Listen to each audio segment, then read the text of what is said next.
gaur dakigun bezala Bizipozako 6. Jardunaldia, ospatzea goaz. Eta, beti bezala pozgarria da, ez? Oso pozgarria da, hemen elkartuta gaudelako berriro ere Bizipozako elkarteak, bazkideak, norbanakoak, babesleak, denok batea izkenean Bizipozaren familia, ez? Bizipoza komunidadea. Zaintza sistema publiko komunitarioaren inguruan arituko gera gaurkoan, eta lehenunean, egoera zaurgarrienean, adinean gora edo gaixo dauden pertsonak baldin badatuzkigu burura ere, usurbilen, ederki ikusten ari gera, zaintza ekosistemaren baitan egiten ari geran lanketaren ondorioz, zaintza guztiok zeharkatzen gaituen gai bat dela.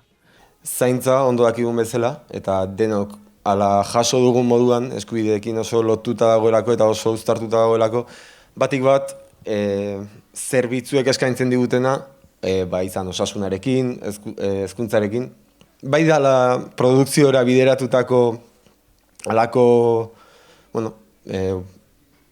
ongizate estatua produkziora bideratuta daude, baina era berean erreprodukziora bideratuta daude, ez? Eta zaintza zerbitzuak dira, baina zaintza zerbitzu osatu gabeak, Bizipozak eta Bizipozako elkarteok esatzen dituztenak. Hor liburuan esaten dugu, nire ustez, haur batek eduki behar duen kezka bakarra aurra izatea dela, ez? Eta denok badaukagula eusten gaituen sare bat, eta bagoazela aurrera begira edo gora edo txiribueltaka, lurrera begira jun beharrik gabe, pentsatzen, horrek eutxiko gaitula eta behar bat daukagunean edo mina daukagunean edo nekatuta gaudenian, sareak eutxiko gaitula. Hori da pixka bat ideia, ez? Zer gertatzen da? Sare horrek denok ez gaitula eusten. Gustatuko litzaidake, orain dela hilabete batzuk hemen bertan Usurbilen, UEUk eta jakinek antolatutako jardunaldietan, nik esan nuen, hola, provokazio bezala, eta errepikatuko dut oraintxe, ez dagoela zaintza arduratzen den sistemarik. Eta errepikatuko dut, ez dago, gurean. Eta hori esaten dut, errepikatzeko ideia bezala, zaintzaz arduratzen diren sistema anitz daudelako. Eta erakunde maila anitz daudelako. Eta beraz horrek zaildu egiten duelako gu guztion interlokuzioa hainbat eragilerekin. Zaintzara dedikatzen garenok edo dedikatu garenok edo dedikatzen garenok, bai aita edo ama oso ezintasuna handia izan duen baten zaintzan edo seme-alaba baten zaintzan, horrek eraldatu egiten zaitu pertsonalki. Mundua bestera batera ikusten duzu.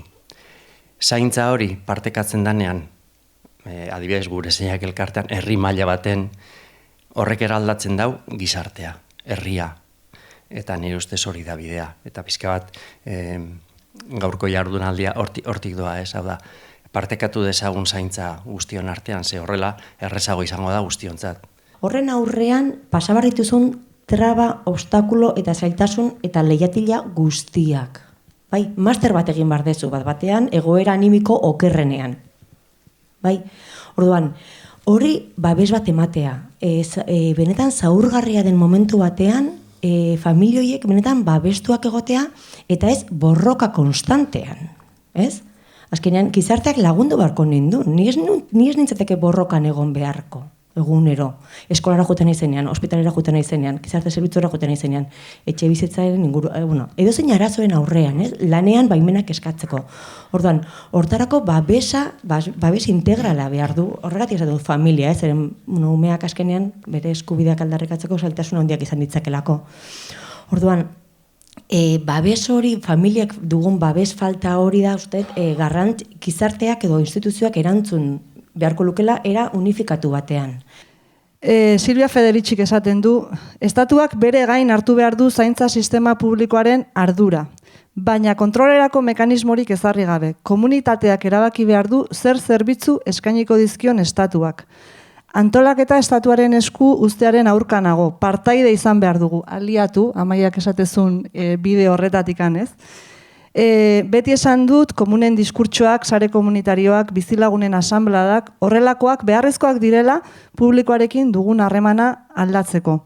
Zeren gaur estatua neoliberala da eta ez dauka bere bizitza erreproduzitzeko inungo interesik. Osasungintza eskaintzen digute lanera ahalik eta azkarren itzul gaitezen. Zerbitzu merkeenak eskaintzen dizkigute.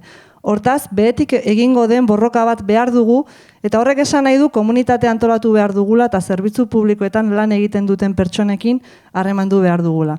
Irakurri nunean pentsatu nun gutza zaizala, ez gaurko jardunaldia zaizala. Gobernantza hitz egitera etorri naiz, eta zuek hitz egiten zuen zareaz. Baina zaretik sistema bat osatzera, bai jauzi bat dago. Gauza bat da zaretzea gure artean, hobeto ala okerrago, elkarlanean aritzea, baina sistema batek eskatzen du zare hori ondo olioztatuta egotea, eragileak ondo identifikatuta egotea, bakoitzaren ardurak ondo zehaztuta egotea, eta baliabideak ahalik eta eraginkorren eta argien kudeatzea. Aipatu didate Usurbilen ari zaretela laborategi bezala ari zaretela lantzen, eta lehenpei hori komentatu diot interesgarra izan daitekela zuen gobernantza sistema ere aztertzea, praktikoki. Pertsona bakoitzak behar ezberdinak dituela.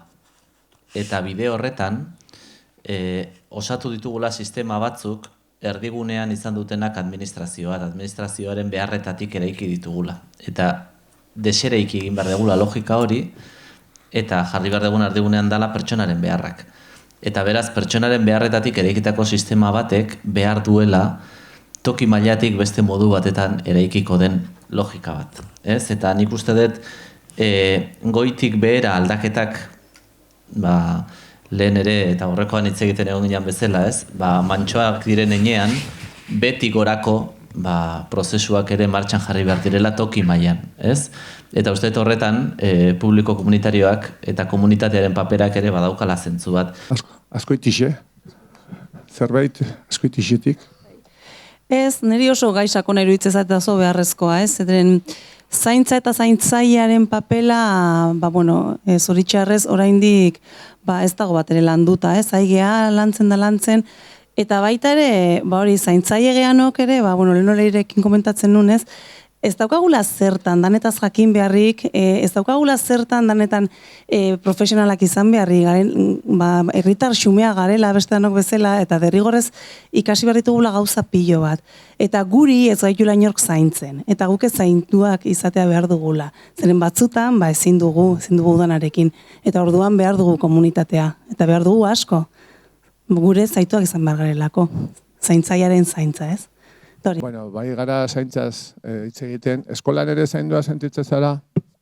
Eskolan matematikako andereñoarekin ez. Moztu. Eta lagunak moz? Lagunak, hoberenak izango dira, zergatikan matematikako andereñoa. Gehi bat, gehi bi, gehi iru, gehi bider, gehi zalti dezaten eta ama. Baina zenbat ikasi duten. Eta gainera, zuek hemen zaudetela ikasten, esaten dut larun batean.